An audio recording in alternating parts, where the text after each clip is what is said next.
Part of the concept of doing something, as we've spoken about so much over this weekend, and making sure that we leave taking something on, is because we never know where our actions will lead. We don't know if taking something small on will turn into something big. We just know that when we see something, we need to do something. Ladies and gentlemen, it's my great honor to introduce to you Avromy Schoenfeld.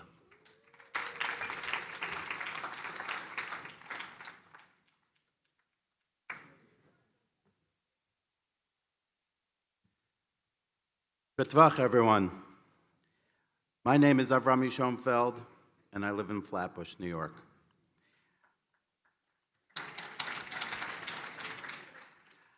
I learn a little each morning, then I go to work.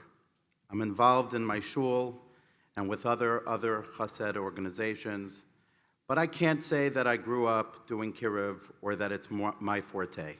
So I guess I'm just a regular Flatbush guy.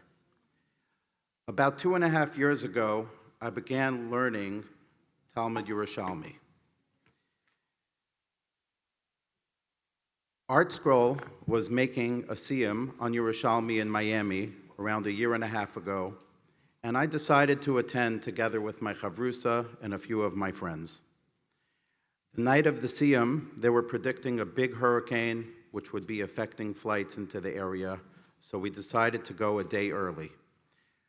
I ended up changing my flight 4 times and finally ended up on a JetBlue flight the night prior. I ended up in the middle of an exit row seat, sitting next to a pretty big guy who was clearly very nervous to fly. He turned to me and said, "I see that you are Jewish, and it makes me a bit calmer that you're on the flight." I asked him if he was Jewish, and he said, "Sort of, but I'm not religious." I asked him his name, and he said his name was Alon. I explained to Alon that there's a special prayer that people say called Tefillin Haderech, the traveler's prayer, and that if he would say it, Hashem would watch over him. Since he was originally from Israel and was able to read Hebrew, he said, "Okay." I took off my yarmulke, I gave it to him, and he said the prayer. For the next 2 hours, he was pretty quiet. Around 45 minutes before landing, there began some serious turbulence. I could see him getting anxious, and he began to sweat. He started mumbling under his breath, saying a lot of words that I can't repeat.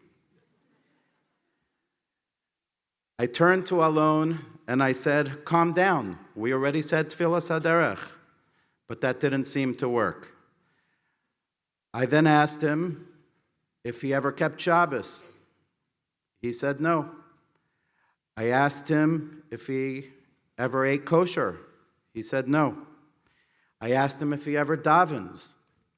He says the last time that I davened was about 10 years ago when a Chabad person bumped into me into the airport and put tefillin on me. I said to him, "Okay, I'm going to make you a deal.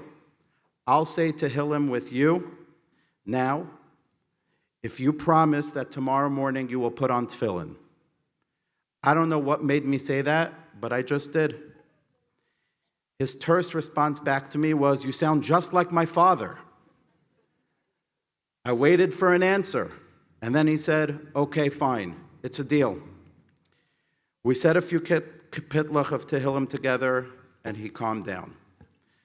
When the flight landed, we swapped phone numbers, and I told him, "I expect to see a selfie of you wearing tefillin tomorrow morning."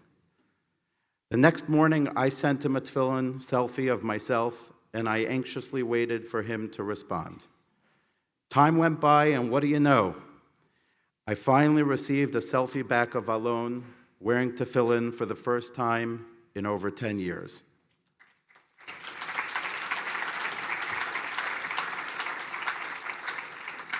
I was pleasantly surprised that he took me up on this challenge. We continued sending each other these tefillin selfies every day. This went on for months. It was a cute little chat that took me 10 seconds after I davened, and I was excited that Alon was putting on tefillin every single day. About 3 months later, I was in LA, and I went out to dinner with someone that I had recently met, Marcus Butler, and I told him about the Tefillin selfie thing that I was doing each day with Alon.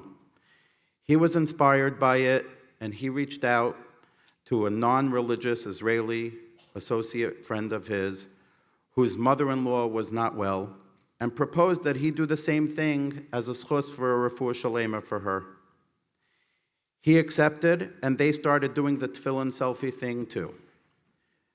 That week, we began a 4-way chat, and every day, every single one of us posted their Tefillin selfies on that chat.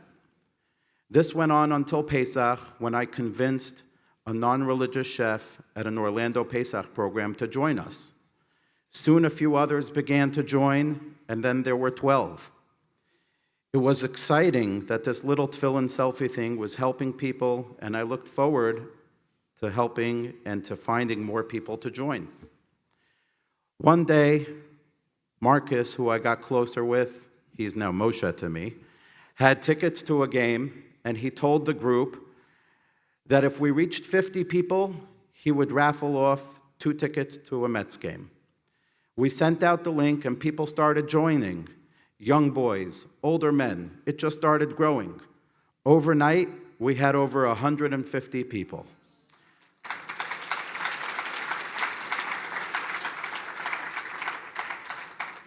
A lot of the people who were joining were either putting on tefillin for the first time or for a first time in a long time, and all they were doing was posting daily selfies of themselves doing the mitzvah. We raffled off those tickets, and pretty soon people began to ask, when's the next raffle? So we started doing raffles almost daily for $50 Amazon gift cards, and the group just continued to grow. Yaakov Langer of Inspiration for the Nation heard about this, and he publicized it. And very soon, we were up to 500 people.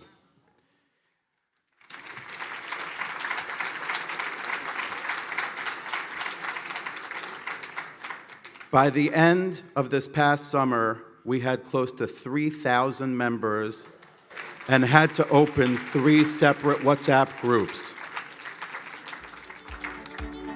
Before the chat, I put on Tefillin maybe a few times in the last 15 years. Into a secular public school, and I went, I think, for 5 years, after school, Tuesdays, Thursdays, Sundays, to a Hebrew school to, basically prepare me for my bar mitzvah.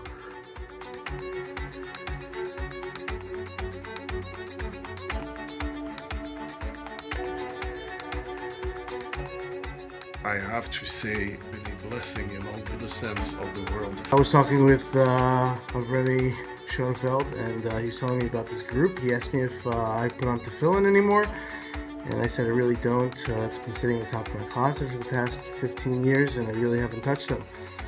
So I'm making this video to emphasize how important it is to wrap Tefillin every day, especially in the morning. It definitely helps me personally to see so many people around the world putting on Tefillin, davening to Hashem. Honestly, I've been putting Tefillin on since. It's been over a year and I'm putting on Tefillin every single day. Thanks for the chat, and of course thanks for Mark and Avromy for opening the chat. The group chat is a great reminder every day that I need to continue to wrap Tefillin. Sometimes, as the workday goes by, I forget, I put it off till later, and then I see the group chat on my phone, and it's my reminder that the sun hasn't set yet, and I still need a wrap today. Good timing for what happened in Israel, right? It's everyone's strong, doing our part, praying. Not all of us could be fighting, but we could fight the spiritual battles.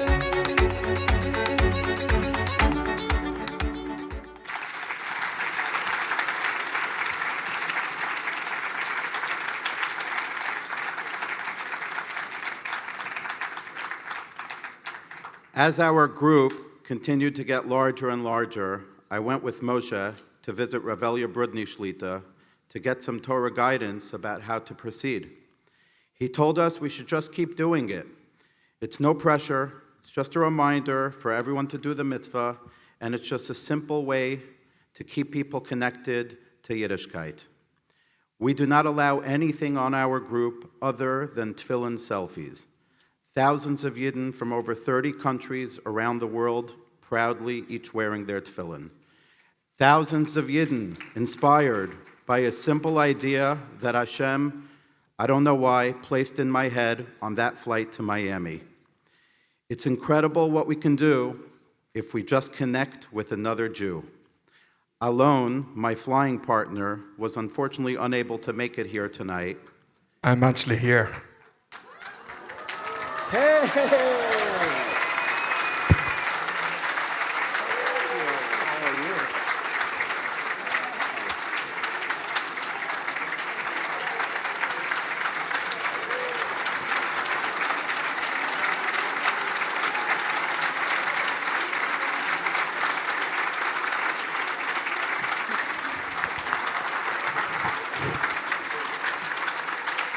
Wow, what a surprise.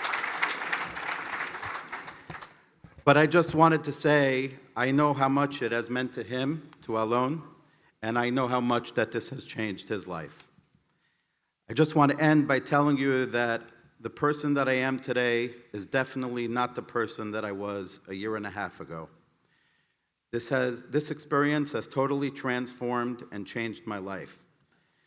Now that I see how open people are to joining such a club where there's no judgment, just camaraderie as Jews of all kinds, I approach anybody that I see who looks like they could be a candidate for our Tefillin selfies.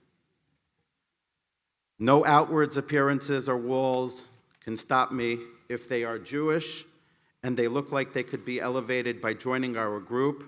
We approach them. People want to connect, and all we have to do is reach out. This has totally changed me, and I'm so happy, and thank you so much.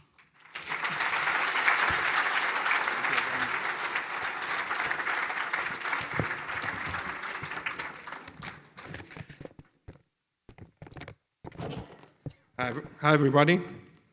My name is Alon Tal. I wanted to thank Avromy, and I wanted to thank Project Inspire for being here today. To say the truth, it was very difficult for me to be here today as I started a new job, and I've just moved to a new community in Florida where I could, where I could be around more Jewish people, but I could not miss the opportunity. I wanted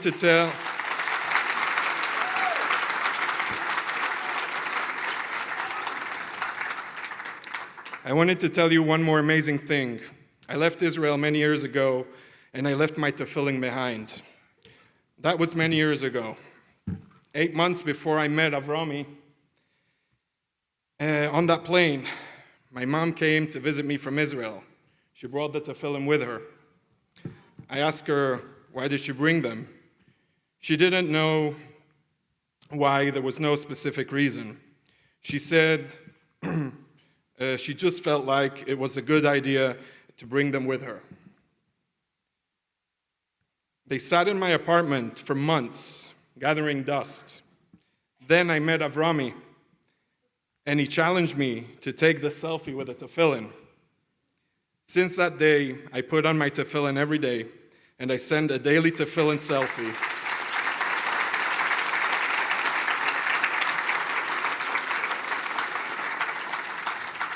It keeps me and others on the Tefillin WhatsApp group motivated. This whole experience really changed me. I feel like many times people bump into somebody like me and they have a chance to say a kind word, to reach out and to connect. Don't hold back. Grab those opportunities.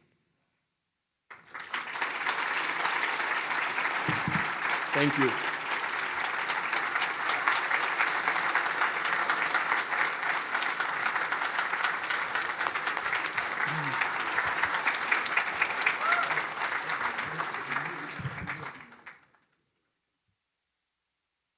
Avromy, I just wanted to ask you a question. Can you have dreamed sitting next to Alon on the plane? By the way, it was great having Alon here for Shabbos with us, by the way. I know that you couldn't join, which is why he was able to join. was tough hiding a guy his size. But could you have imagined the ripple effect that this would have had to thousands of people? Oh. Can we get another mic up here? Can we get a mic?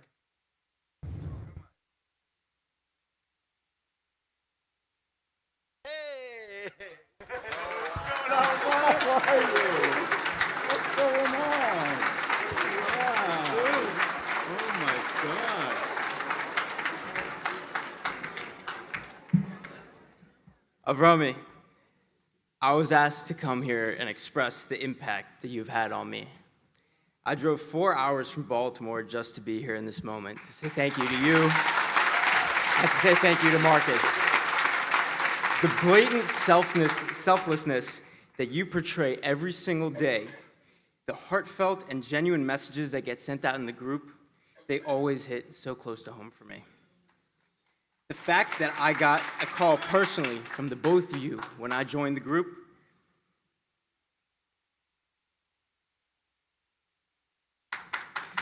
is only one example of how much you truly care about everyone. You realize that the world is not just about one individual. It's about all of us together, and you sacrifice so much to make each and every one of us feel accepted and loved. No words can truly express the gratitude I feel towards you. But for now, I'll say it plain and simple. Thank you.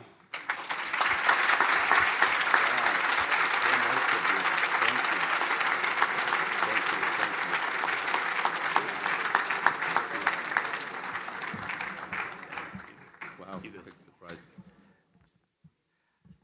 I just want to say thank you to my partner in the Tefillin chat, Moshe Butler. Thank you for all you do.